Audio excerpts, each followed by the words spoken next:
Hello, আমি এবার চলে আসছি। তো 11:40 বেজে গেছে, আমরা আবার শুরু করি। তো যাই হোক, কথাবার্তা শুরু করা যাক। এই কথা মুছে দিই, এটার তো দরকার নেই এখন আর। Break time over.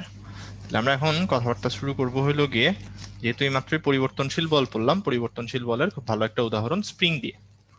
ঠিক আছে, স্প্রিং খুব ভালো একটা পরিবর্তনশীল বলের উদাহরণ, কারণ স্প্রিং এর মধ্যে যে ইলাস্টিক ফোর্স পাওয়া যায় বা প্রত্যয়নী বল পাওয়া যায়, সেই প্রত্যয়নী বলটা হইলো গিয়ে এক ধরনের পরিবর্তনশীল বল। মানে তুমি যে পরিমাণ স্ট্রেচ করবা, সেই স্ট্রেচ করার পরিমাণের উপর এই ফোর্সটা ডিপেন্ড করবে। ঠিক আছে, আচ্ছা। সো এই যে নর্মালি একটা স্প্রিং যে অবস্থায় থাকে, স্প্রিং একটা নর্মালি যে অবস্থায় থাকে, সেটাকে বলি হইলো গিয়ে আমরা স্প্রিং এর সাম্যাবস্থা। ঠিক আছে, নর্মালি একটা স্প্রিং যে অবস্থায় থাকে সেটাকে আমরা বলি স্প্রিং এর সাম্যাবস্থা। তাহলে এখানে যেমন ধরো উপরের ছবিতে যে অবস্থাটা দেখানো হয়েছে, ওখানে আমরা একটা সাম্যাবস্থা দেখাইছি। ঠিক আছে, উপরের ছবিতে যে অবস্থাটা দেখানো হয়েছে সেটা একটা সাম্যাবস্থা। তাহলে আমরা একটু লিখে রাখি, এটা হলো স্প্রিং এর সাম্যাবস্থা বা সাম্যবিন্দু।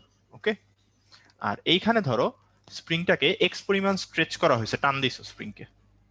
ওকে, যখনই স্প্রিংকে তুমি এক্স পরিমাণ স্ট্রেচ করবা, স্প্রিংকে যখনই তুমি এক্স পরিমাণ স্ট্রেচ করবা, তার ইলাস্টিক প্রপার্টি তখন স্প্রিংটাকে আগের জায়গায় নিয়ে যেতে যাবে। সো এই আগের জায়গায় নিয়ে যাইতে চাওয়ার কারণে তখন স্প্রিং এর মধ্যে একটা প্রত্যয়নী বল সৃষ্টি হবে, যেটা সব সময় কাজ করে সাম্যাবস্থান অভিমুখে। যেটা সব সময় কাজ করে সাম্যাবস্থান অভিমুখে। সো এই দিক বরাবর তখন একটা ফোর্স ক্রিয়েট হবে স্প্রিং এর উপর।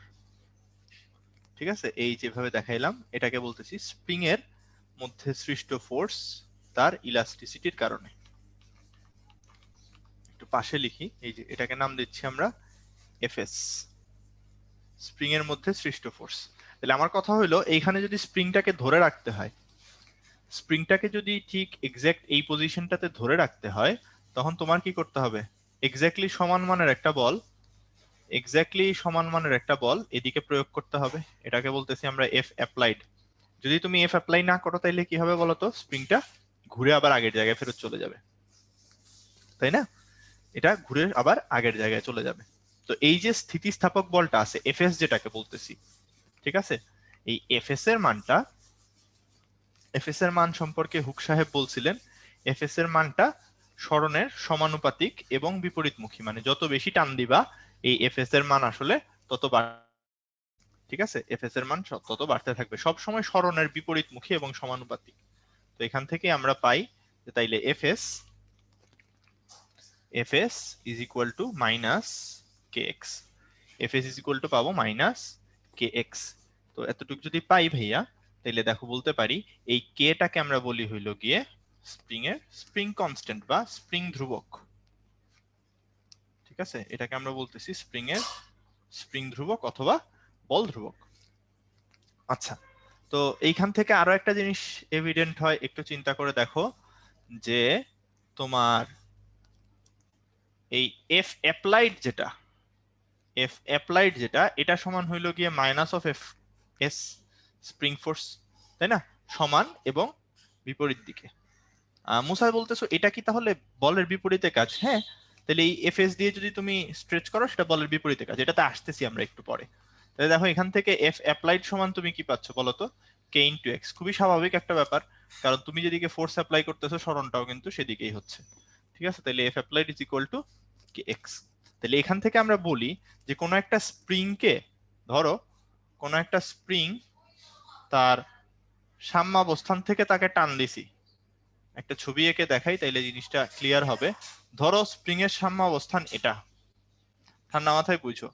স্প্রিং এর সাম্যাবস্থান ধরো এটা, স্প্রিংটা ছিল এরকম কোন একটা অবস্থানে, ধরো কেউ একজন টেনে নিয়ে এটাকে এখানে রাখছিল। আমরা জাস্ট জেনারেল সূত্র চাচ্ছি, তাই জন্য বললাম যে এরকম একটা পজিশনে ধরো স্প্রিংটা ছিল, যে দূরত্বটাকে আমরা দেখাচ্ছি হইলো এক্স আই দিয়ে, ইনিশিয়াল অবস্থা। এই অবস্থা থেকে এটাকে ধরো আরো টান দিছি, ওকে, টেনে ধরো এখানে নিয়ে আসছি, যেখানে এই দূরত্বটা হইলো এক্স এফ, ফাইনাল অবস্থা যদি হয়, তাহলে এই এফ অ্যাপ্লাইডটা কে করে? এজেন্ট করে, তাই না? এটা তো এজেন্টের বল, এজেন্টের বল।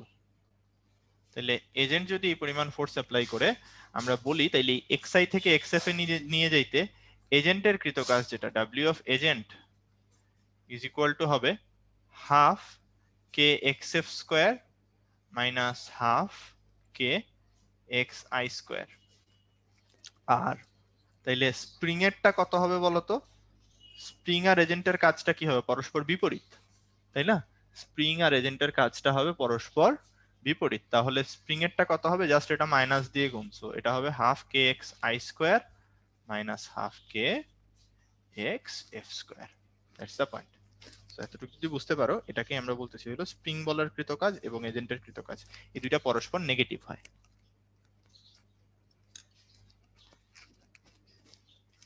আচ্ছা, সো এই দুইটা জিনিস একটু মনে রাখো, ঠিক আছে? এজেন্টের কৃত কাজ আর স্প্রিং এর কৃত কাজ পরস্পর বিপরীত। আচ্ছা, আমি আরেকবার করে সব কয়টা জিনিস বলে দেই তাহলে।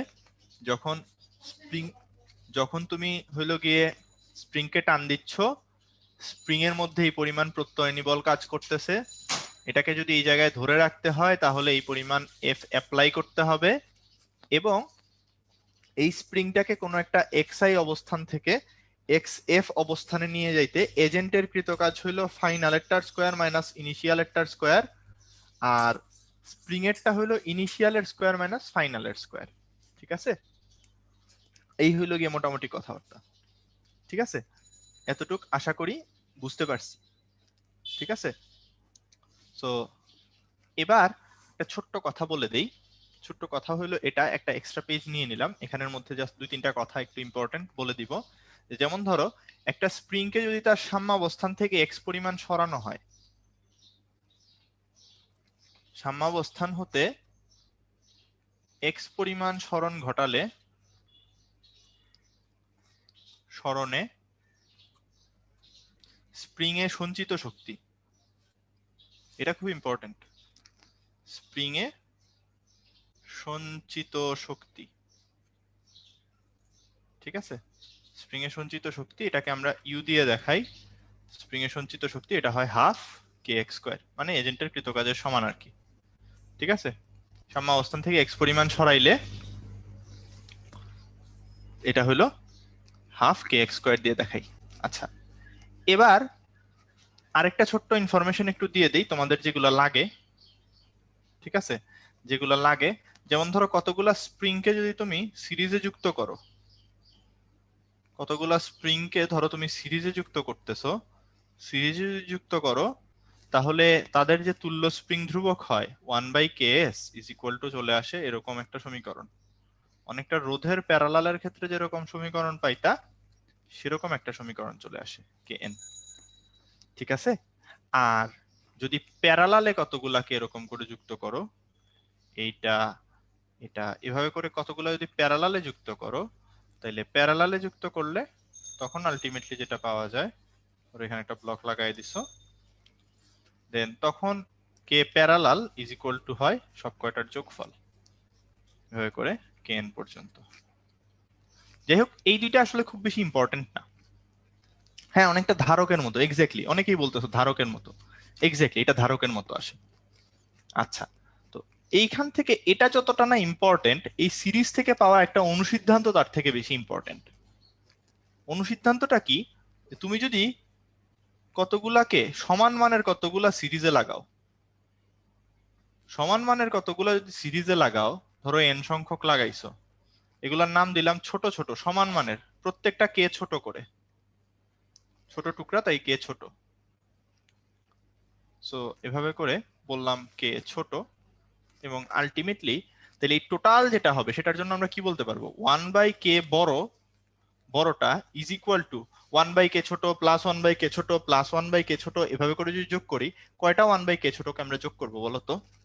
আমরা অ্যাকচুয়ালি যোগ করব n সংখ্যক 1/k ছোটকে, তাই না? তাহলে টোটাল আসবে কত? n ইন্টু 1/k ছোট। তাইলে দেখো তো ভাই, কে বড়র মান কত আসবে?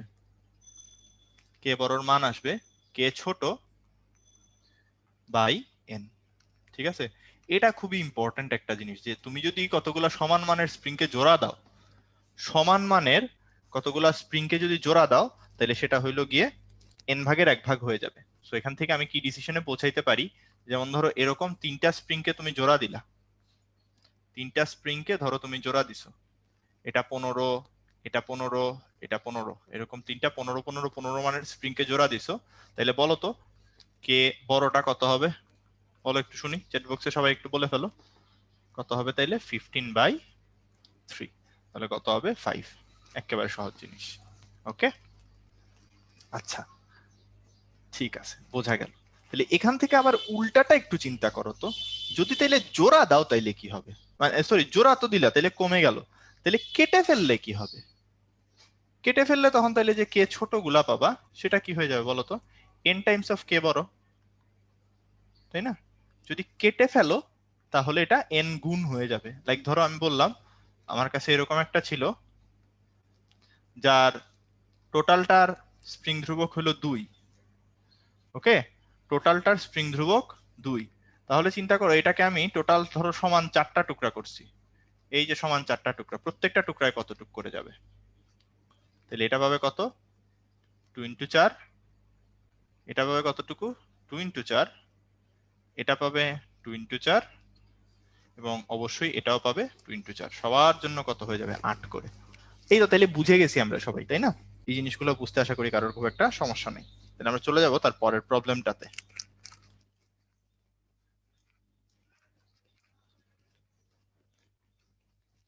ওকে, তো একটা জিনিস মাথায় রেখো যে ছোট স্প্রিং টানতে বল বেশি লাগে, বড় স্প্রিং টানতে সহজ হয়, ঠিক আছে? ছোট স্প্রিং টানতে কষ্ট বেশি, বড় স্প্রিং টানা ইজি।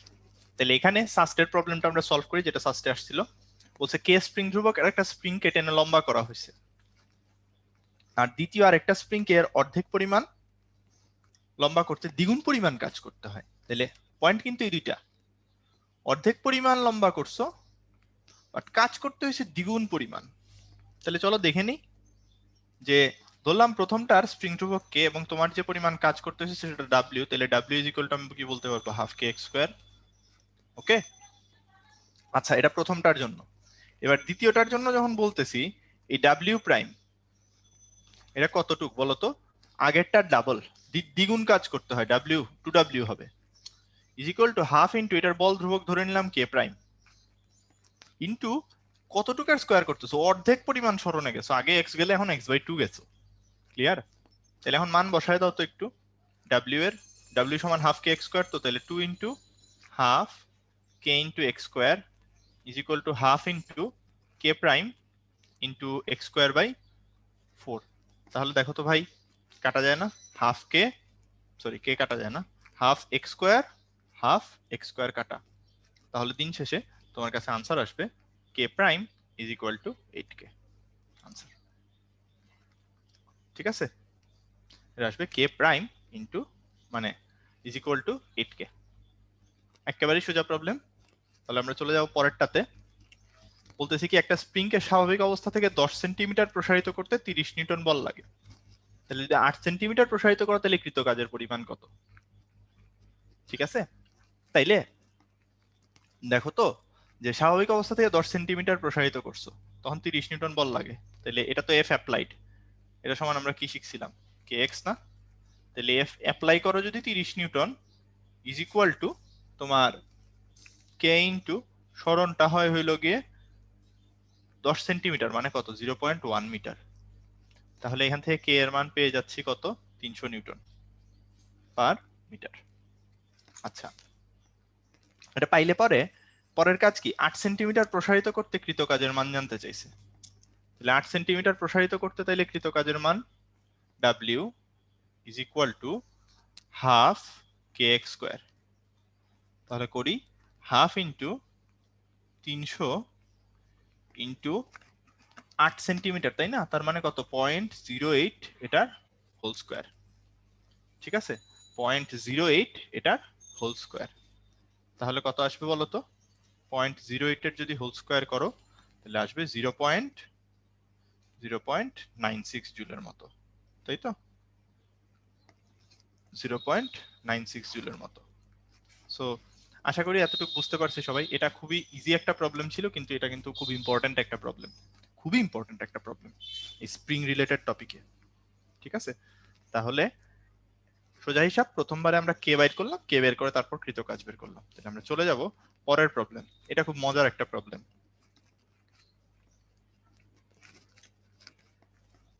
যাই হোক, তো এখানে স্প্রিংটার কথা বলছে, আমরা এতক্ষণ হইলো স্প্রিংকে সমান অনুপাতে কাটতেছিলাম, বাট স্প্রিং যদি সমান অনুপাতে না কেটে আলাদা অনুপাতে কাটা হয়, তখন হইতেই তো পারে আলাদা অনুপাতে কাটা হয়েছে, হইতে পারে না? হইতেই পারে। তো তখন কি করব? তখন অ্যাকচুয়ালি যেটা করব সেটা এখানে দেখতে যাচ্ছি। যেমন ধরো এই স্প্রিংটাকে এখানে 2:3 অনুপাতে কাটতে বলছে, তাহলে ধরো এরকম হবে ব্যাপারটা অনেকটা, এদিকটাতে 2 এদিকটাতে 3। তাহলে একটু চিন্তা করে দেখো, 2:3 অনুপাতে কাটতে বললে আমি আসলে জিনিসটাকে এভাবে ভিজুয়ালাইজ করতে পছন্দ করি যে 2:3 অনুপাতে কাটতে বলছে মানে আসলে তোমাকে টোটাল 5টা টুকরা করতে বলছে, করে একজনকে বলছে 2টা দিতে, আরেকজনকে বলছে 3টা দিতে। এই জিনিসটা আশা করি সবাই বুঝি। ওকে, একজনকে বলছে হলো গিয়ে তুমি 2টা দিবা আর একজনকে 3টা দিবা। তাহলে এই যে এপাশে একজন 2টা পাইছে আর একজন এপাশে 3টা পাইছে। ওকে, এক পাশে হলো গিয়ে 2টা আর এক পাশে 3টা। আচ্ছা, আমার কথা হলো যখন তুমি সমান 5টা টুকরা করছিলা, বড়টার যদি কে হয়ে থাকে, বড়টার যদি কে হয়ে থাকে, যখন সমান 5টা টুকরা করছিলা প্রত্যেকটা টুকরা কতটুক করে পাইছিল? এটা তো আমরা পারি ভাই, এটা তো কঠিন না, এটা তো শিখাইছি একটু আগে। একটা স্প্রিংকে 5 টুকরা করছো, তাইলে 5 গুণ করে হয়ে যাবে। হ্যাঁ, যেমন ধরো এই যে মেঘলা, শুভ, তারপর অঙ্গন, নাজমুল, অনেকের কাছ থেকে পাইতেছি। এটা তাইলে হবে কত? 5K, এটা হবে 5K, এটাও হবে 5K, এটাও 5K, এটাও 5K। তাহলে সব কয়টা 5K করে। এবার ভাই তুমি সহজ কথা বুঝো, যেখানে রেশিও 2 সেখানে 2টা 5K কে জোড়া দিছো না? যেখানে রেশিও 2 সেখানে 2টা 5K কে জোড়া দিয়ে দিছো। তাহলে 2টা 5K কে জোড়া দিলে কি হয় আমরা জানি, কাটলে গুণ হয় আর জোড়া দিলে ভাগ হয়। দেখো প্রিভিয়াসটাতেই দেখায় দিছি যে এখানে এই যে যখন তুমি হইলো গিয়ে এটা এটা কখন অ্যাপ্লাই করব, এটা হলো কাটলে, এটা অ্যাপ্লাই করব কাটলে, আর এটা এটা কখন অ্যাপ্লাই করব, জোড়া দিলে। তাহলে জোড়া দিলে কি হয়, ভাগ হয়ে যায়, তাই না? জোড়া দিলে এটা, কাটলে ওটা। তাহলে দেখো তো, তোমার জোড়া দিছো এবার, তাহলে জোড়া দিলে কত হবে, 5K ডিভাইডেড বাই 2। আর এখানে 3টাকে জোড়া দিছো, তাহলে 5K ডিভাইডেড বাই যতগুলাকে জোড়া দিছো 3। শেষ অঙ্ক। এটার আনসার একটা, এটা হলো এটা আরেকটা আনসার। ইমরান বলতেছো রিটেনে কেমনে আনসার করবো? যা লিখছি তাই লিখবা, মানে যা যা বলছি এই কথাগুলোই বলবা, সমস্যা নাই তো। তুমি যদি কথা বলে বুঝাইতে পারো তোমাকে কেন মার্কস দিবে না? ইন জেনারেল এই ফর্মুলা মনে রাখতে পারো যে m:n রেশিওতে যদি কাটা হয় তাহলে m এর দিকে যাবে হইলো গিয়ে m কে, সরি m প্লাস n কে, m প্লাস n কে ডিভাইডেড বাই m, আর এটাতে হবে m প্লাস n কে, m প্লাস n কে ডিভাইডেড বাই n। এটা তো সোজা। অনিত বলতেছে 2টা আনসার কিনা? হ্যাঁ, প্রতিটা টুকরা জানতে চাইছে তো, প্রত্যেকটা টুকরা যেহেতু জানতে চাইছে তাইলে অবশ্যই 2টাই আনসার হবে, তাই না? খুবই স্বাভাবিক ব্যাপার। এবার চলে যাবো আমরা শক্তির সংরক্ষণশীলতা নীতিতে।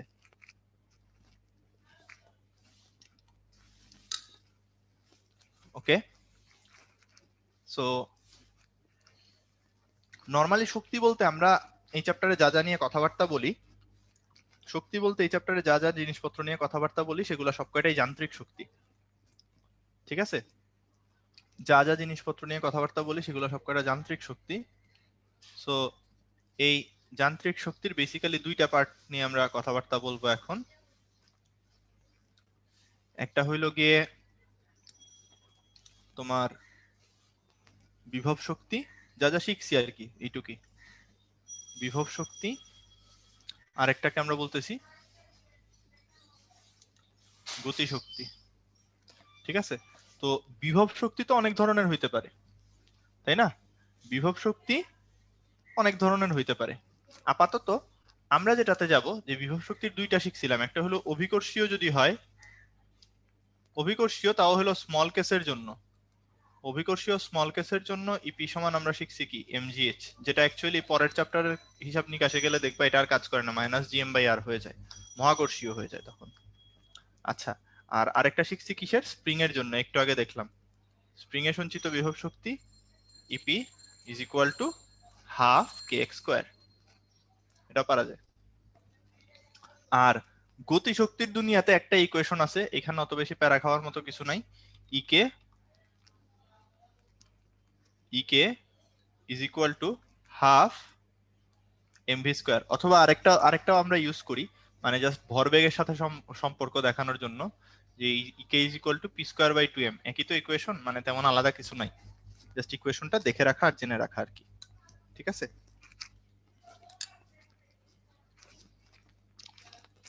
আচ্ছা তো এখন আমরা জাস্ট শক্তির সংরক্ষণশীলতার পার্টটাতে যাইতে চাই। শক্তির সংরক্ষণশীলতার পার্টটাতে আমরা কি বলবো, যে এই শক্তিগুলো আসলে একটা ফর্ম থেকে আরেকটা ফর্মে ইন্টারচেঞ্জ করতে পারি আমরা। ঠিক আছে, শক্তিগুলাকে আমরা একটা ফর্ম থেকে আরেকটা ফর্মে ইন্টারচেঞ্জ করতে পারি। বিভব শক্তি যেরকম গতি শক্তিতে কনভার্ট হইতে পারে, গতি শক্তিও বিভব শক্তিতে কনভার্ট হইতে পারে। এবং সব থেকে বড় কথা, এই দুইটার সাথে আরো একটা জিনিসের খুব ক্লোজ রিলেশন আছে, সেটা হলো কৃতকাজ। মানে তুমি চাইলে কাজ করে বিভব শক্তি বা গতি শক্তি বাড়াইতে পারো, অথবা বিভব শক্তি বা গতি শক্তি খরচ করেও কাজ করতে পারো। মোদ্দা কথা, আমি যদি এখন এখানে এভাবে দেখাই যে বিভব শক্তি সাথে হইল গিয়ে গতি শক্তি, তার সাথে এখানে হইল গিয়ে কৃতকাজ। ঠিক আছে, এই যে তিনখান জিনিস, এই তিনখান জিনিস হইল গিয়া একটা আরেকটার সাথে ইন্টারচেঞ্জেবল। ঠিক আছে, বিভব শক্তি যেরকম কাজে রূপান্তর হইতে পারে, কাজও তেমন বিভব শক্তিকে বাড়াইতে কমাইতে পারে, আবার এগুলা গতি শক্তির সাথেও ইন্টারচেঞ্জ হইতে পারে। মানে তিনটার যে কোনোটা থেকে যে কোনো ফর্মে কনভার্ট হইতেই পারে। ঠিক আছে, এইটুকু যেন আমরা মনে রাখি, এবং এগুলা দিয়ে অঙ্ক করতে তাইলে হইল গিয়ে খুব সুবিধা হয় আর কি। ঠিক আছে, অঙ্ক করতে খুবই সুবিধা হয়। চলো তাহলে একটু অঙ্কের এক্সাম্পল দেখি। তো প্রথমে আমরা খুব বিখ্যাত একটা গতি শক্তি রিলেটেড প্রবলেম সলভ করব, যেটা খুবই বিখ্যাত, ইভেন আমার নিজের এডমিশন টেস্টেও আসছিল, এবং আমি প্রথমবারের মতো কোনো কাটাকাটি ছাড়া এই অঙ্কটা একবারে মিলাইছিলাম, কারণ কোশ্চেনটা এমন, ক্যালকুলেশন করতে গেলে কিছু না কিছু একটা ভুল হয়, মানে কিছু না কিছু একটা ভুল করি, যে কারণে হইলো গিয়া প্যারা লেগে যায়। তো ধরো মানে এজন্য একটু সাবধান থেকে আর কি ক্যালকুলেশন গুলা করতে হয়। প্রথমে যেটা বলছে যে পিতার ভর পুত্রের ভরের দ্বিগুণ এবং তার গতিশক্তি হইল গিয়ে অর্ধেক। ঠিক আছে, গতিশক্তি হইল গিয়া অর্ধেক, বলছে পিতা তার বেগ 1 মিটার পার সেকেন্ড বৃদ্ধি করলে দুজনের গতিশক্তি সমান হয়ে যাবে। দুজনের বর্তমান বেগ কত? খুব ভালো কথা, তাহলে আমরা ধরে নিলাম ম্যাথটা করার জন্য শুরুতে পুত্রেরটা ধরে নিব, কারণ পুত্রেরটা কম তো ভর, তাই জন্য। তাহলে পুত্রের ধরলাম ভর হইল এম, আর বেগ হইল v1, আর পিতার ধরলাম হইল গিয়ে বেগ, তাইলে ভর হবে 2m, বেগ হবে v2।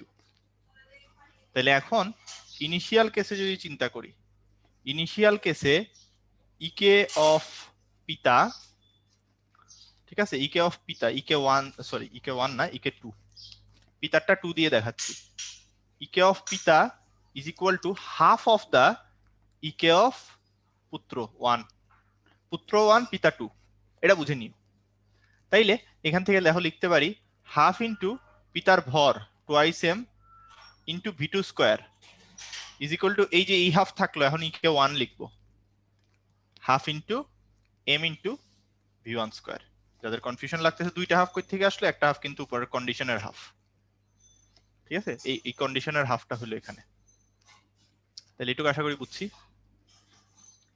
সো এখান থেকে এখন তোমার কাজ হলো জীবন সুন্দর করা। তাহলে জীবন আমরা কেমনে সুন্দর করি, হাফে এম এ কেটে দিই, কেটে দিলে তাইলে দেখো এখান থেকে সুন্দর একটা সম্পর্ক পাচ্ছি, যে v2 square is equal two এখানে একটা 2 আছে, সরি v2 না, v1 এর স্কয়ার ইজ ইকুয়াল টু, এখানে একটা 2 আছে, ওই পাশে 2টা আসলে টোটাল হবে 4 v2 square, that leads you to v1 is equal to 2v2। এটা একটা সুন্দর ইকুয়েশন পাইলাম।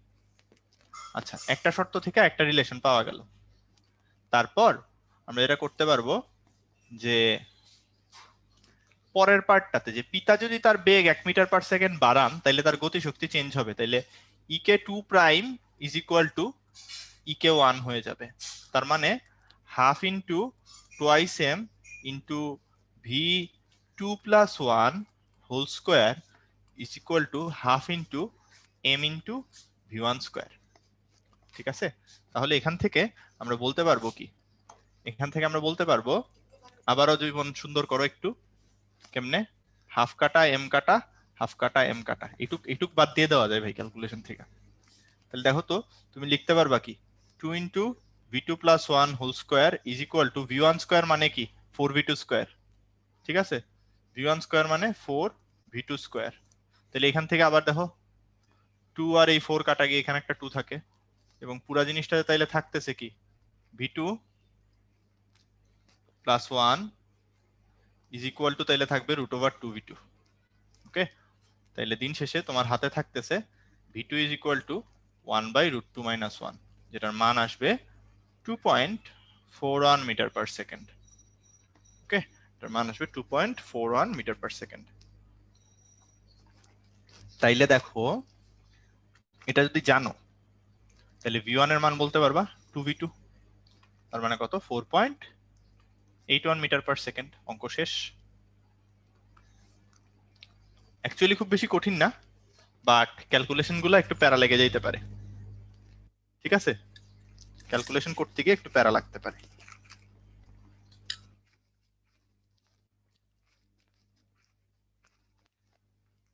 আচ্ছা, পরের প্রবলেমটাও সুন্দর।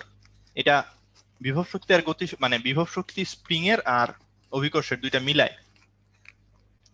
বলছে কি 10 মিটার উচ্চতা হতে 1 কেজি ভরের একটা বস্তু এত নিউটন পার মিটার বল ধ্রুবকের একটা 1.5 মিটার দৈর্ঘ্যের সাথে উলম্বভাবে রক্ষিত কোনো স্প্রিং এর উপর পড়লে স্প্রিং কতটা সংকুচিত হবে। একেবারে সোজা অঙ্ক ভাই। দেখো এটা একটা স্প্রিং রাখা আছে, ঠিক আছে, খুব সুন্দর একটা স্প্রিং এখানে রাখা আছে। এটার দৈর্ঘ্য বলছে কতটুকু 1.5 মিটার। ভালো কথা। এটার উপরে এখানে একটা বস্তু রাখছে। ওকে, এই বস্তুর যে হাইট, বস্তুর হাইটটাও তোমাকে বলে দেওয়া আছে।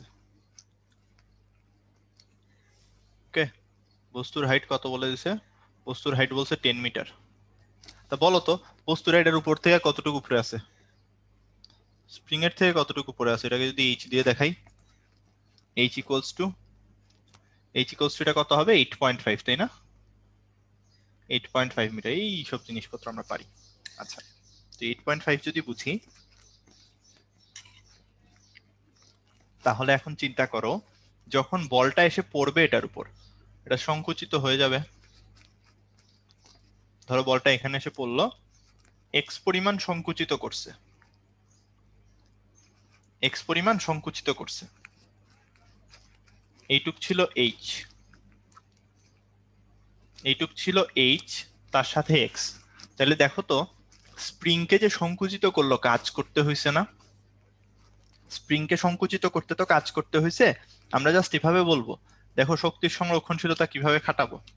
আমরা বলবো স্প্রিংকে সংকুচিত করতে কৃত কাজ, স্প্রিংকে সংকুচিত করতে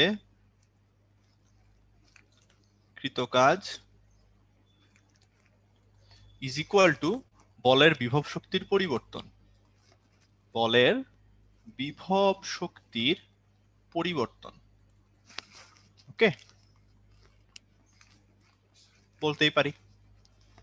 তাইলে দেখো তো, তাহলে দেখো এখান থেকে বলতে পারি স্প্রিংকে সংকুচিত করতে কৃত কাজ কত, হাফ কে এক্স স্কোয়ার, আর বিভব শক্তির পরিবর্তন কতটুকু হয়েছে m g into h plus x পরিমাণ, তাই না? এইচও হয়েছে এক্সও নামছে। তাহলে টোটালটা তো বাকিটা খুব সোজা, হাফ ইন্টু যদি হইলো গিয়ে তোমার কে এর মান বসায় দাও 550 into x square is equal to m এর মান বলছে 0.3, সরি 0.3 না 1, 1 kg into 9.8 into 8.5 plus x.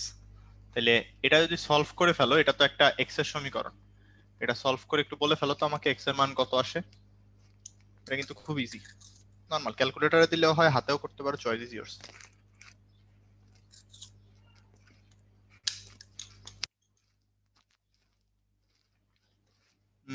কেউ কি করতেছি না, আমি চ্যাট বক্সে কোনো আনসার পাইনি।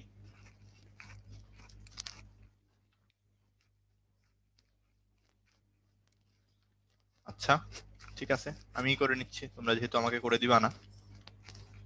তোমাদের মনে হয় ক্লাস থেকে তাহলে মন চলে গেছে, তাই না?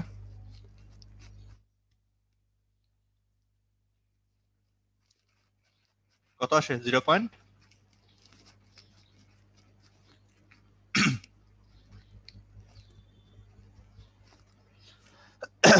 0.57, তাই না? এক্স্যাক্টলি 0.57, 0.57। ওকে, ঠিক আছে, এটা হবে 0.57 মিটার। সো আশা করি এতটুকু বুঝতে পারছি, সমস্যা হবে না আর। তাহলে ব্যাপারটা কিন্তু এই যে ছিল হইলো গিয়ে বিভব শক্তি বলের, সেটা চেঞ্জ হয়েছে, সেটা কমছে কিছুটা, কমে গিয়ে সেটা স্প্রিং এর বিরুদ্ধে কাজ করছে। আচ্ছা, সো আমরা চলে যাই পরের প্রবলেমটাতে। এটা খুবই বিখ্যাত একটা প্রবলেম।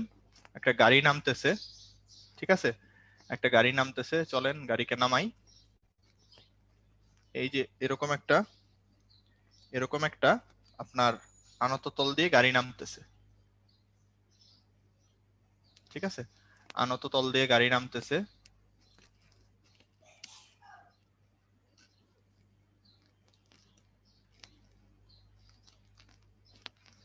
ধরেন এটা আপনার গাড়ি, ঠিক আছে, এটা নামতেছিল কত বেগে? বলছে 16 মিটার পার সেকেন্ড বেগে। আচ্ছা, নামাও তাইলে 16 মিটার পার সেকেন্ড বেগে। এবং এই গাড়ি এখানে এই বেগে নামার পরে 40 মিটার নামার পর বলতেছে কি, 40 মিটার নামার পর মানে ব্রেক চাপ ছিল ওখানে, 40 মিটার যাওয়ার পর এখানে বেগ হয়ে গেছে 0 মিটার পার সেকেন্ড। তাহলে এই মাঝখানে যে ডিস্টেন্সটা কভার করলো, মাঝখানে থামার আগে যে ডিস্টেন্সটা কভার করলো, সেই ডিস্টেন্সটা হলো 40 মিটার। ভালো কথা, এটা 40 মিটার। এখানে এখন চিন্তা করো, গাড়িকে থামানোর জন্য কি কি ফোর্স কাজ করতেছে এটা একটু দেখতে হবে। এদিক বরাবর কাজ করতেছিল কি? এদিক বরাবর কাজ করতেছিল হইলো এমজি। তাহলে এই অ্যাঙ্গেলটা যদি থিটা হয়, এই অ্যাঙ্গেলটা যদি থিটা হয়, তাহলে আমরা জানি, লাস্ট লেকচারে এটা পড়ছি, যে এদিক বরাবর তখন একটা উপাংশ পাওয়া যায়, এটা কি হয়? এটা হয় এমজি সাইন থেটা, তাই না? ওই থেটার সাপেক্ষে এটা হয় এমজি সাইন থেটা। এবার গাড়িতে ব্রেক চাপছো, গাড়িতে যদি ব্রেক চাপো, ভাই বলো তো এদিক বরাবর আসলে কি কাজ করে? ব্রেক জনিত বল, এবং একই সাথে ঘর্ষণ বল আছে বলতেছে। তাহলে ঘর্ষণ তো গাড়ির গতিকে বাধা দেয়, তাই না? ঘর্ষণ তো গাড়ির গতিকে বাধা দেয়, তাইলে এখানে এফ কেটাও কাজ করবে এদিকে, তাই না? এফ কেটাও কাজ করবে পিছনের দিকে, এফ বিটাও কাজ করবে এদিকে। এখন তোমরা কি আমাকে বলতে পারবা হলুদ ফোর্সটা বড় হবে নাকি নীল ফোর্সটা বড় হবে? আমাকে কি তোমরা এটা একটু বলতে পারবা, কোনটা বড় হবে? মাথায় রেখো গাড়ি কিন্তু থেমে গেছে, গাড়ি এখানে থেমে গেছে। গাড়ি থামাইতে হইলে থামানোর জন্য যারা কাজ করতেছে তারা বড় হবে।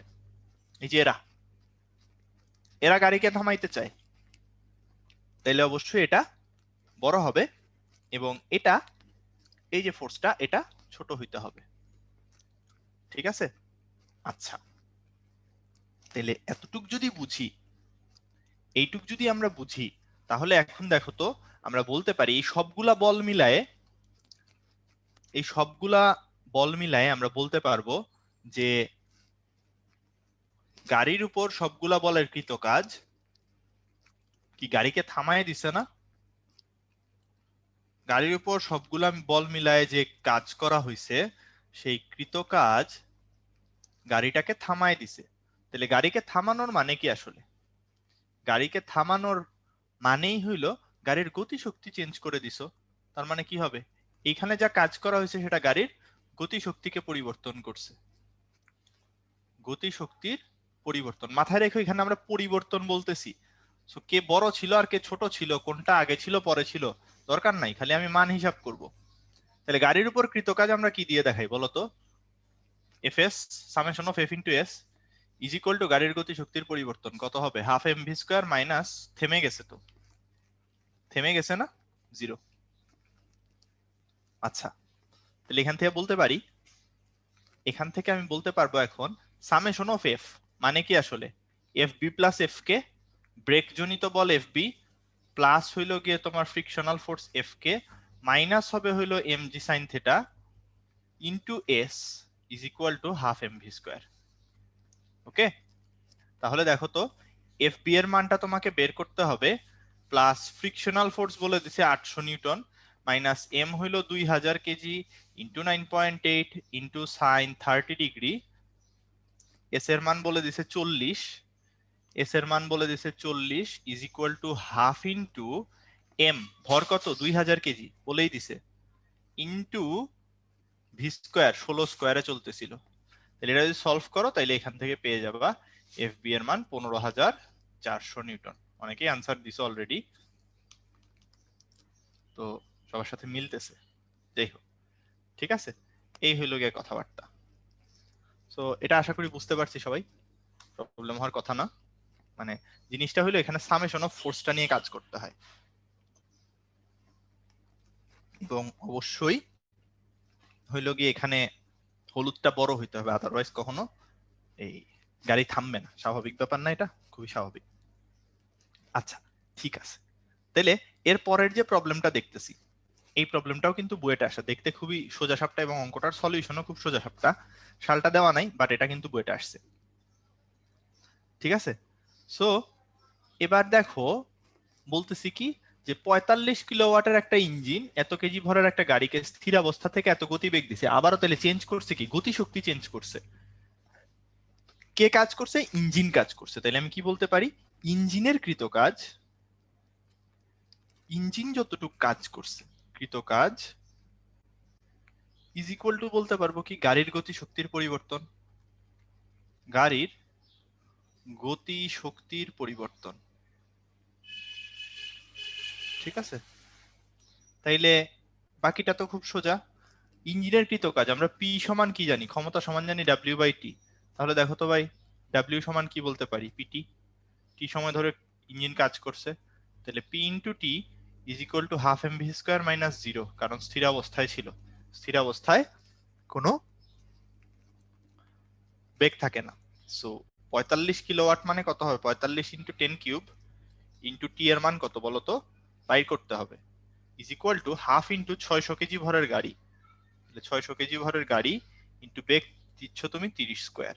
এটা যদি সলভ করো টি এর মান পেয়ে যাওয়া, কতক্ষণ সময় লাগবে 6 সেকেন্ড।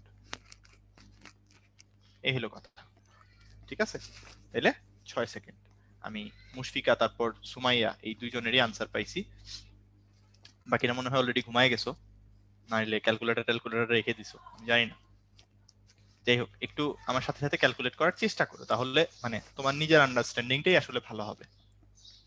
আচ্ছা, সো আশা করি এইটুকু প্রবলেম নাই। পরের প্রবলেমটাও মোটামুটি সুন্দর, কনসেপচুয়াল একটা প্রবলেম। একটা দেয়ালের মধ্যে পেরেক ঢুকাবো, ঠিক আছে, তোমার করতে করতে তোমার এই যে এইখানে একটা পেরেক আছে, এই পেরেককে আমরা দেয়ালের মধ্যে ঢুকাইতে চাই। তো এটার জন্য আমার কি করতে হবে, হাতুড়ি দিয়ে হিট করতে হবে। এই যে হাতুড়ি আছে আমার কাছে, এই হাতুড়ি দিয়ে হিট করব এখন এটাকে। ঠিক আছে, এই হাতুড়িটাকে ধরো আমি ভি বেগে থ্রো করছিলাম, ভি বেগে যদি ধাক্কা মারি হাতুড়ি দিয়ে পেরেকটা ভিতরে ঢুকে যাবে এরকম কিছু পরিমাণ, রাইট? পেরেকটা একটা সার্টেন অ্যামাউন্টে ঢুকে যাবে, তো যতটুকু ঢুকছে এই অ্যামাউন্টটা তোমাকে বলে দেওয়া আছে, অ্যামাউন্টটা কতটুকু 5 সেন্টিমিটার, রাইট? অ্যামাউন্টটা হলো 5 সেন্টিমিটার। তো এটার মধ্যে 5 সেন্টিমিটার ঢুকছে এবং হিট করে হাতুড়িটা থেমে গেছে, হিট করে হাতুড়িটা থেমে গেছে ধরে নিব। তাহলে আমরা বলবো বাধা বলের বিরুদ্ধে কাজ করছে, তো বুঝলাম কোত্থেকে শক্তি পাইছে, বাধা বলের বিরুদ্ধে কৃত কাজ, বিরুদ্ধে কৃত কাজ ইজ ইকুয়াল টু হাতুড়ির গতি শক্তির পরিবর্তন, তাই না? ইজ ইকুয়াল টু বলতে পারবো হাতুড়ির গতিশক্তির পরিবর্তন, হাতুড়ির গতিশক্তির পরিবর্তন। তাহলে দেখো সহজ জিনিস, বাধা বলের বিরুদ্ধে কৃত কাজ কত হবে এফএস, আর হাতুড়ির গতিশক্তির পরিবর্তন half M V square minus 0। থেমে গেছে যেহেতু, তাইলে এফ হইল 1000 বলছে, ইন্টু 0.5 সেন্টিমিটার দিতে হবে বলছে, তাইলে মাইনাস 10⁻⁻², এখানে হাফ ইন্টু হাতুড়ির ভর হইলো 5 কেজি ইন্টু ভি স্কোয়ার। তাইলে এটা যদি সলভ করো, ভি এর মান চলে আসে √2 মিটার পার সেকেন্ড অথবা 1.41 মিটার পার সেকেন্ডের মতো। হ্যাঁ, এবার অনেকের আনসার পেয়ে গেছি আমি আসলে আগেই। যাই হোক, যারা যারা আনসার করছো সবাইকে অনেক থ্যাঙ্কস। ঠিক আছে, তাহলে এখান থেকে 1.41 মিটার পার সেকেন্ডটা আমরা পেয়ে গেলাম হলো গিয়ে আনসার। আশা করি কারোর খুব একটা প্রবলেম নাই এখানে আর। এটা সহজ অঙ্ক ছিল। যাই হোক, এরপর আমাদের নেক্সট টপিক হলো সরল দোলক। খুবই সোজা সাপটা জিনিস, এখান থেকে একটা সমীকরণ জাস্ট একটু তোমাদেরকে বুঝাই দিব, তাইলে আসলে সরল দোলকের কোনো প্যারা থাকবে না। সরল দোলক কি হয়, আমরা কোনো একটা জায়গায় নিয়ে সরল দোলককে এরকম করে ছেড়ে দিই, তাই না? এরকম করে তুলি, এটা তুলে এই জায়গা থেকে ছেড়ে দিই, তারপর এটা দুলতে থাকে। তো প্রথম কথা যেটা মনে রাখতে হবে যে সরল দোলকের কার্যকর দৈর্ঘ্য বলতে আসলে কি বোঝায়। সরল দোলকের কার্যকর দৈর্ঘ্য বলতে কিন্তু বোঝায় সরল দোলকের যে সুতাটা থাকে সুতার দৈর্ঘ্য, তার সাথে আরো একটা জিনিস যোগ থাকে। ঠিক আছে, এই যে বব ঝুলানো থাকে, ববের ব্যাসার্ধটাও থাকে। ঠিক আছে, ববের ব্যাসার্ধটাও থাকে। তাহলে নর্মালি আমরা এই সুতাটা যতটুকু দৈর্ঘ্যের সেটাকে আমরা দেখাই হলো ছোট হাতের এল দিয়ে, এটাকে দেখাই ছোট হাতের এল দিয়ে। আর এই যে পরের জায়গাটুক, এইটুককে আমরা দেখাই স্মল আর দিয়ে, এবং বলি তাহলে L is equal to small L plus R. Okay, যেহেতু এটা এত বেশি ইম্পর্টেন্ট কিছু না, আপাতত আমার সবকিছু জানা থাকলেই হবে। আচ্ছা, ধরো সরল দোলকটাকে আমি এখান থেকে থিটা কোণে সরাইলাম তার নর্মাল সাম্যাবস্থা থেকে। এটা কিন্তু তার সাম্যাবস্থা। ঠিক আছে, সাম্যাবস্থা থেকে যখন এভাবে সরাবো, সাম্যাবস্থা থেকে এভাবে সরাইলে পরে ধরো এইচ পরিমাণ তার সরণ ঘটলো। উলম্ব সরণ, ডানে সরার জন্য তো কোনো কাজ হয় না, আবারও বলতেছি উপরে তুলছি, উপরে ওঠার জন্যই কাজ হবে, আর কোনো দিকে তো কাজ হয় না, ডান পাশে কোনো কাজ নাই। তাহলে একটু আমাকে বলো তো, এখানে আসলে একেবারে টপ মোস্ট পয়েন্টে তার কাছে কি ধরনের শক্তি থাকবে, চ্যাট বক্সে জানাও তো।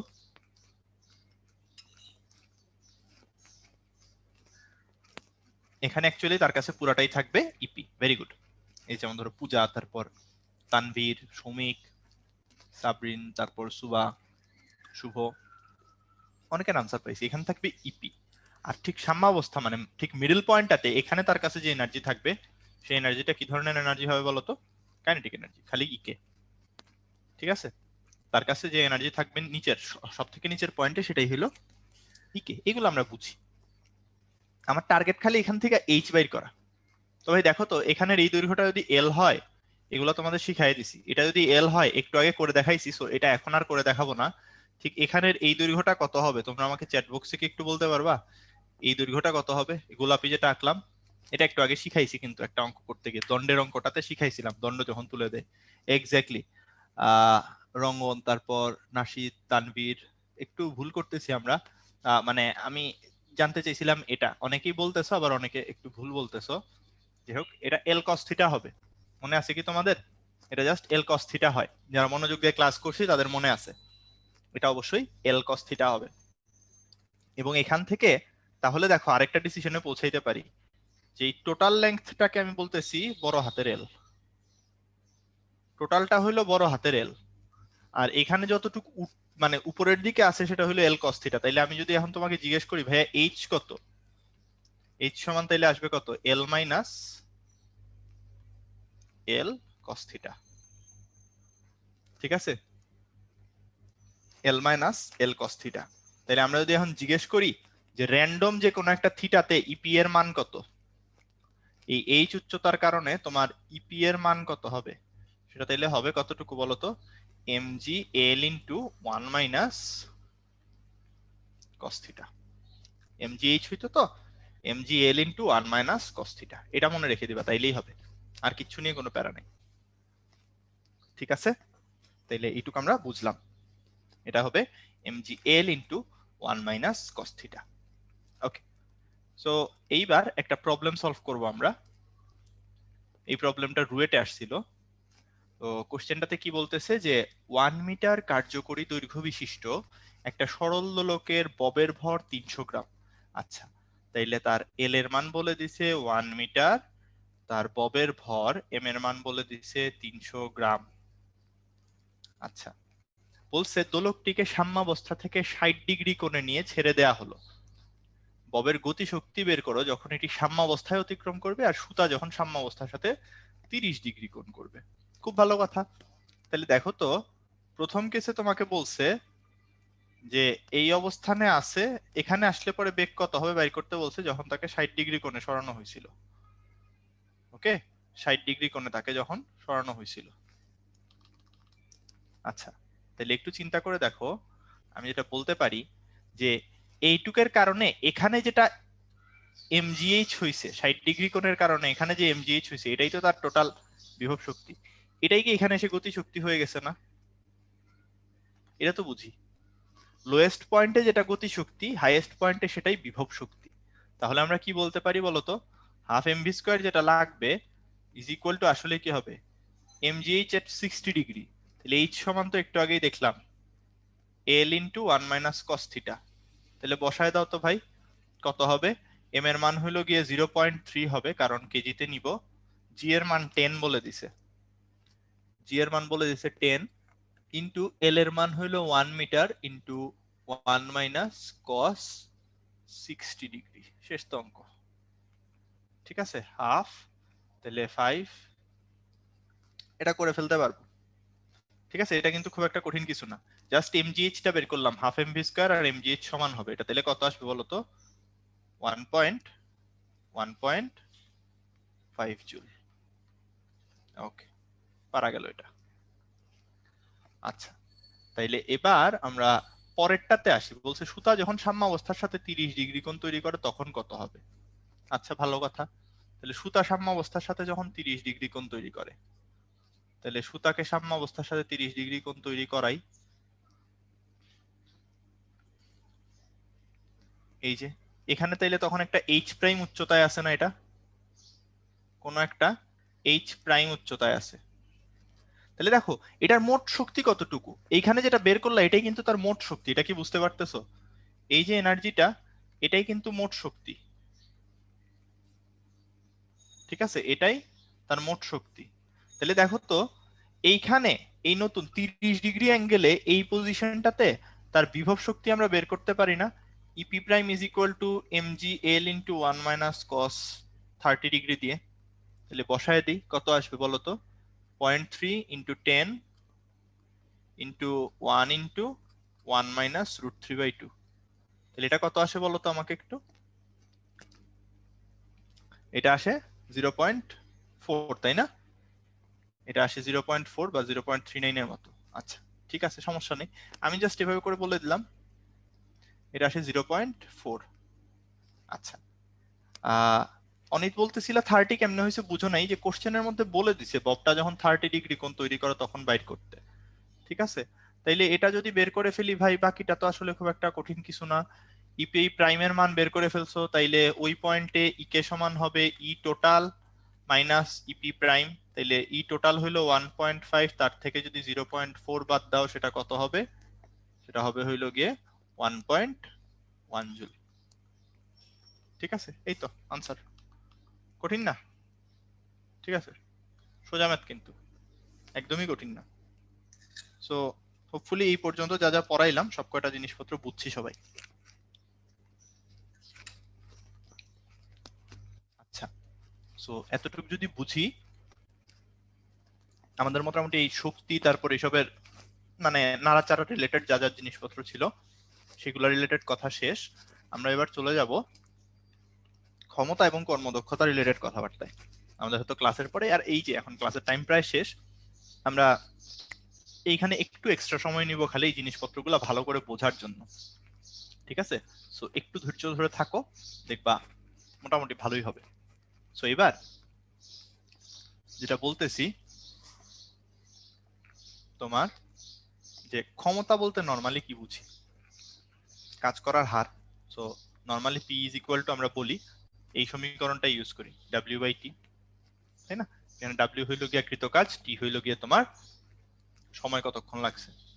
আর আরেকটা যেটা ইউজ করি P is equal two F V, এটা কখন ইউজ করি? যখন বস্তু ধ্রুব বেগে চলে, তাই না? বস্তু ধ্রুব বেগে চললে, ধ্রুব বেগে চললে এটা ইউজ করি। আচ্ছা, তো এই দুইটা সমীকরণের বাইরে এবার চলে যাই কর্মদক্ষতার কাহিনীপত্রে।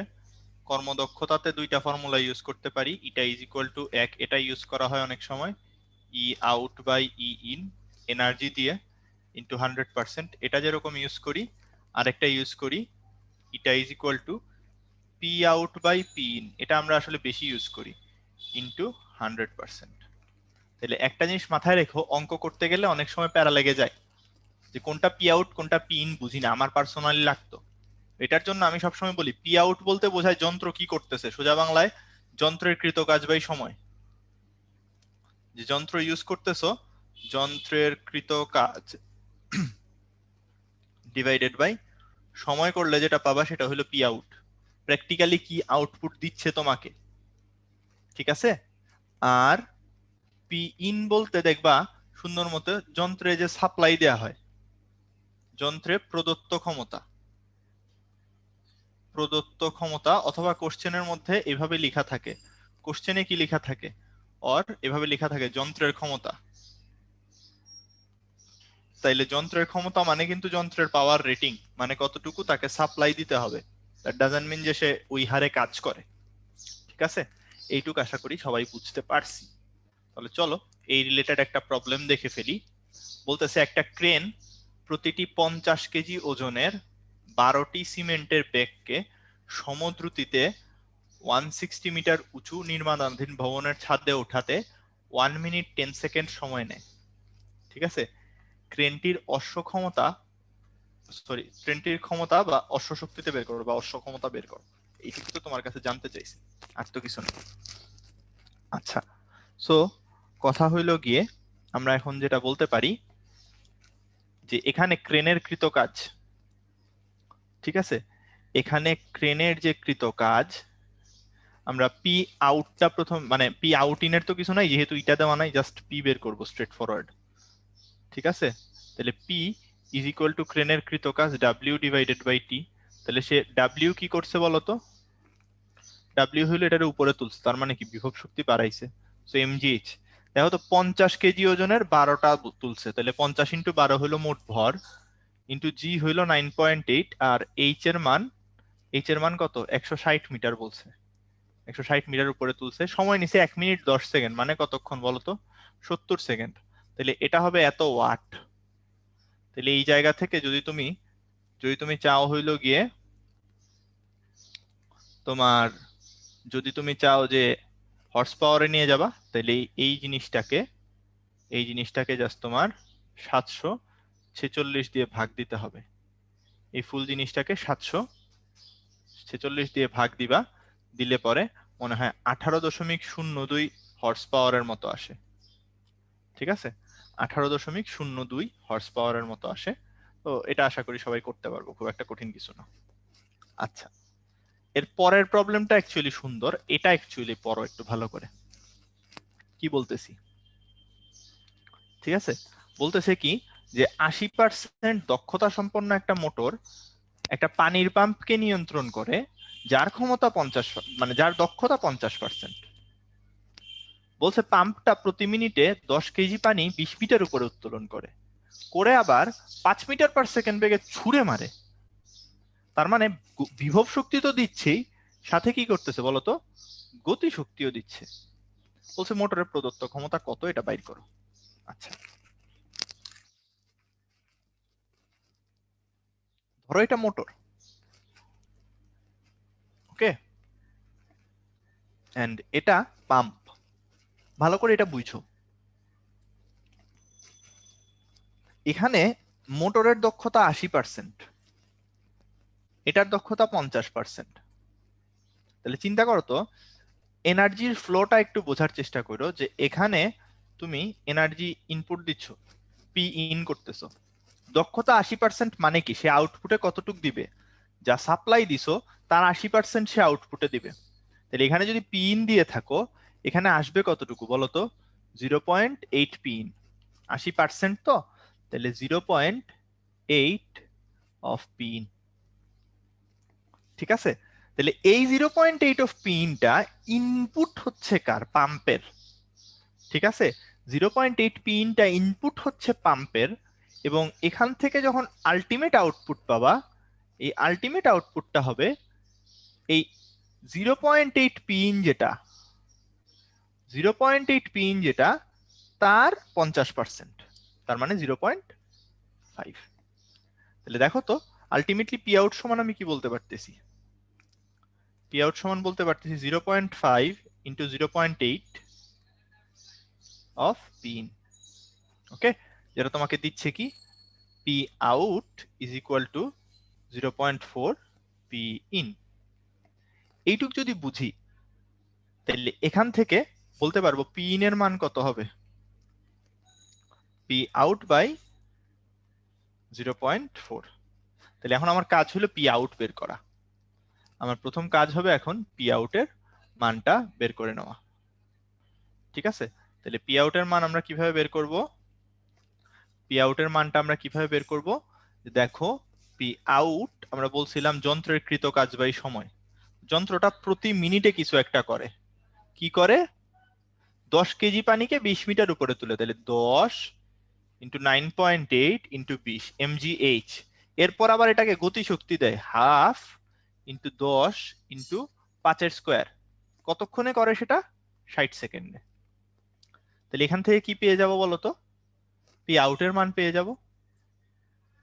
ঠিক আছে, দেন পি আউটের এই মানটা নিয়ে আমরা চলে যাব এইখানে, দেন পেয়ে যাব পি ইন এর মান। ঠিক আছে, একেবারেই সহজ একটা প্রবলেম, জাস্ট কাপলিং এর ব্যাপারটা বুঝতে হয়।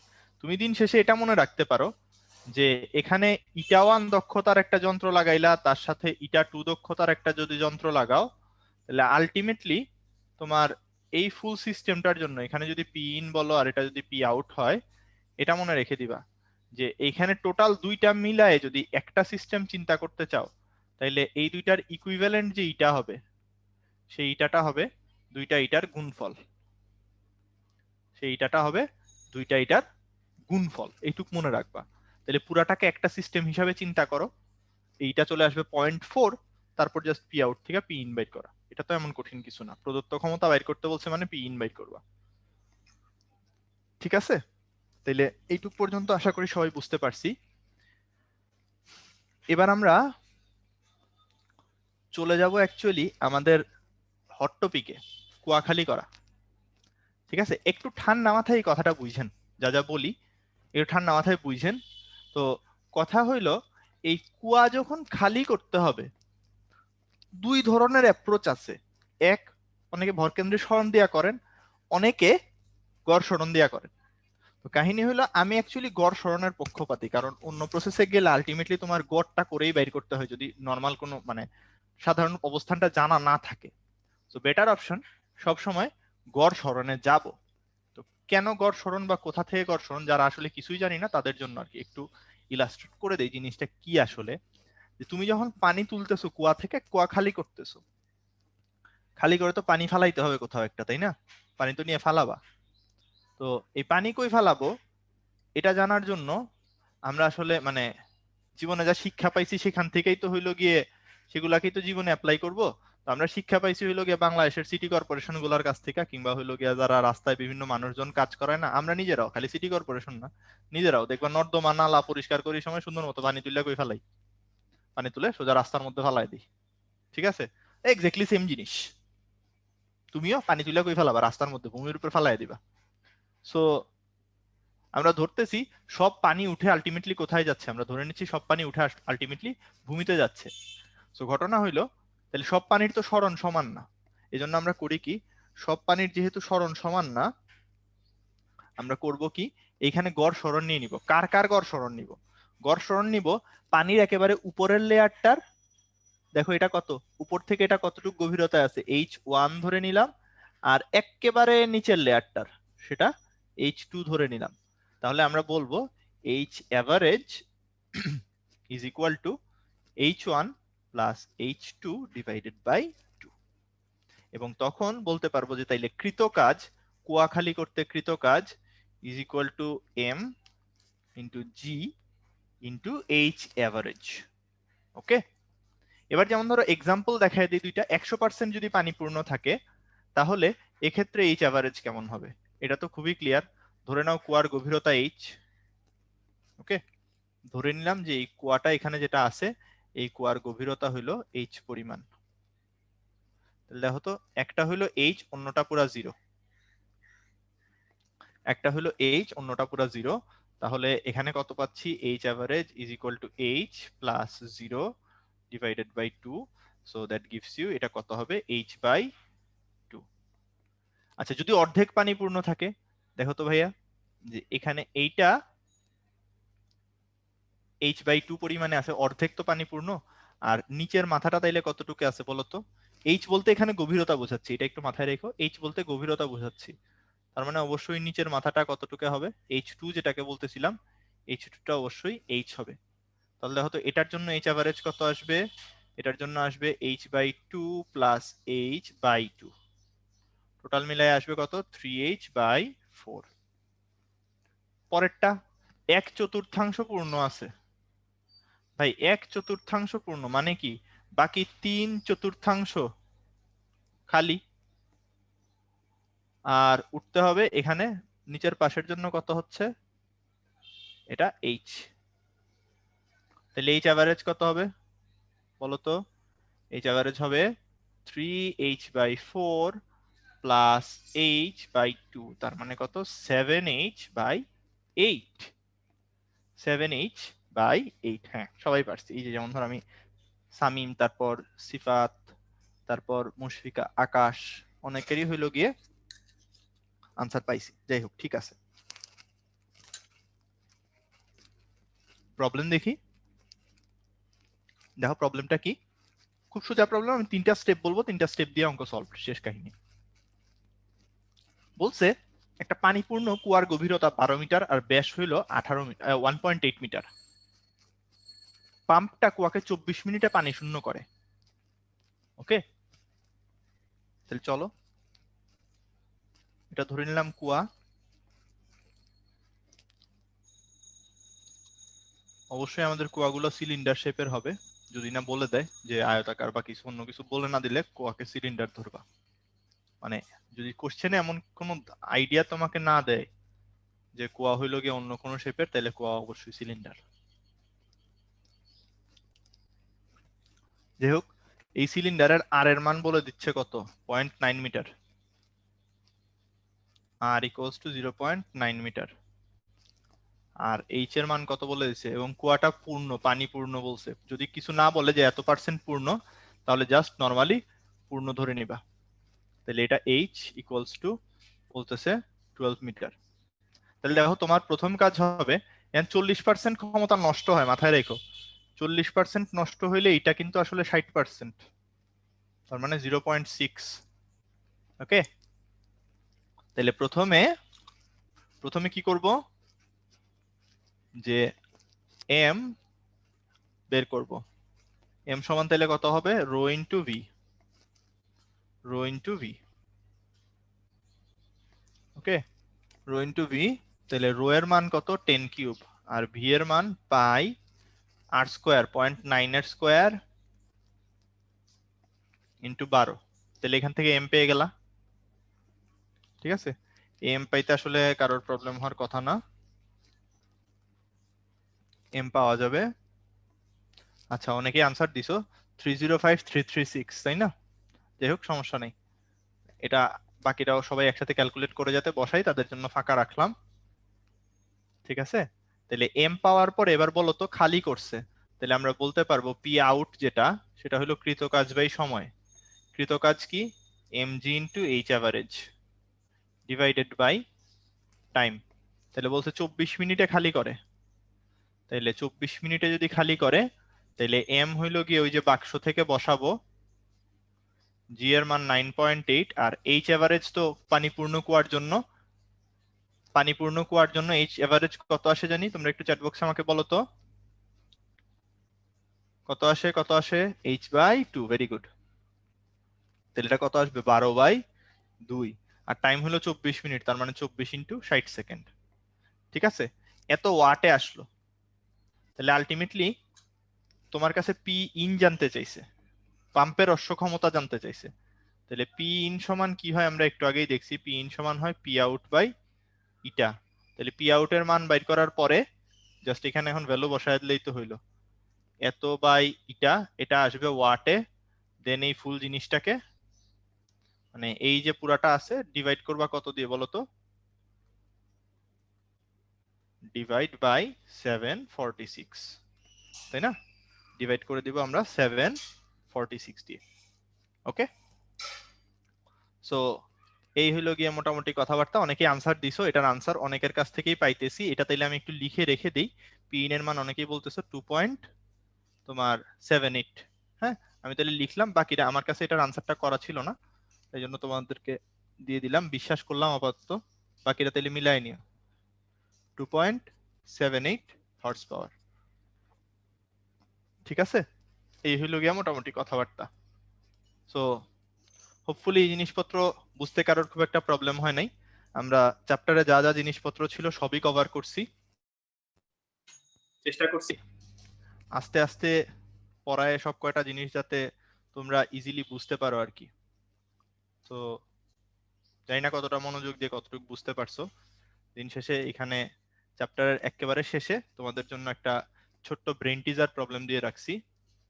তো এইটাতে বলতেছে কি, একটা গাড়ি এখান থেকে এই ঢাল বেয়ে নামতেছিল, নেমে এই বৃত্তপথটা তাকে ঘুরতে হবে, আর ব্যাসার্ধের বৃত্তপথ তাকে ঘুরতে হবে। তো এটার জন্য হইলো গিয়ে তোমার এই এইচ এর মানটা মিনিমাম কতটুক হইতে হবে, মানে যে সার্কুলার ট্র্যাক আছে, সার্কুলার ট্র্যাক থেকে তোমার ওই যেখানে নামতেছে ওই উপরের পয়েন্টটার হাইটের পার্থক্য মিনিমাম কত হইতে হবে। আনসারটা বলে দিচ্ছি, আনসার হইলো এরকম। আনসার এইচ এর মিনিমাম মানটা r/2 এর সমান হইতে হবে। এটা একটু বাসায় নিজেরা করার চেষ্টা করবা, হালকা ব্রেন টিজার হিসেবে থাকলো জিনিসটা, চেষ্টা করো আর কি করার। তো এই তো, সবার জন্য শুভকামনা রইলো, পরের পর্বে আবার দেখা হবে। ততক্ষণ পর্যন্ত ভালো থাকো, প্রথম পর্বে যা যা পড়ানো হইলো সেই পড়াগুলা ভালো মতো পড়ে রিভিশন দাও, পড়াশোনা করো, পরীক্ষা দাও। Best of luck, till then, tata. জি ভাইয়া, ধন্যবাদ ভাই। তাহলে পিডিএফটা আপলোড করে দিন। জি ভাইয়া, দিদি। স্টুডেন্ট ভাই আপু, তোমরা যারা আছো, তোমাদের মধ্যে যারা আর্কিটেকচারে ভর্তি আছো আর কি, তোমাদের ক্লাস কিন্তু প্রতি বৃহস্পতিবার বিকাল 3টার সময় হবে। সো আর রুটিনে দেওয়া আছে, তোমরা রুটিনটা ডাউনলোড করে না থাকলে রুটিনটা ডাউনলোড করে নিও। তোমাদের ইঞ্জিনিয়ারিং এর রুটিনের সাথে আর্কিটেকচার এটা দেওয়া আছে, একটু দেখে নিবা। তো আবারও বলছি, যারা এই আর্কিটেকচারে ভর্তি আছো তাদের ক্লাস প্রতি বৃহস্পতিবার বিকাল 3টার সময়। সবাই একটু দেখে নিও। আর বাকি বইগুলা খুব তাড়াতাড়ি দেওয়া হবে ইনশাল্লাহ। তোমাদের কাছে এসএমএস যাবে, কবে থেকে দেওয়া হবে, খুব তাড়াতাড়ি ইনশাল্লাহ আশা করতেছি। নেক্সট রুটিন দেওয়া আছে, নেক্সট রুটিন ওয়েবসাইটে দেওয়া আছে, ওয়েবসাইট থেকে ডাউনলোড করে নিও, আমাদের আপলোড করা আছে অনেক 2 দিন আগে থেকেই। তো একটু সবাই দেখে নিও ওখান থেকে, ঠিক আছে? সবাই ভালো থাকো, আজকে ক্লাসটা এই পর্যন্তই, আল্লাহ হাফেজ।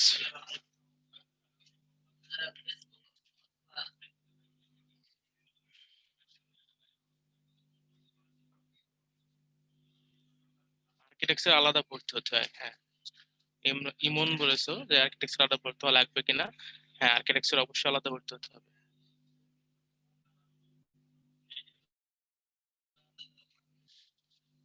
হ্যাঁ, প্রতি বৃহস্পতিবার তারিখ সহ, ডেট সহ দেওয়া আছে, তোমাদের যে আপডেট রুটিন দেওয়া আছে ওইখানে দেওয়া আছে, সব দেখে নেবে ওখান থেকে। এক কথা, তোমাদের উইকলি এক্সাম যেই দিন হবে ওই দিনই হচ্ছে বিকাল 3টার সময় তোমাদের আর্কিটেকচারের ক্লাসটা হবে। ঠিক আছে, সবাই ভালো থাকো, আল্লাহ হাফেজ।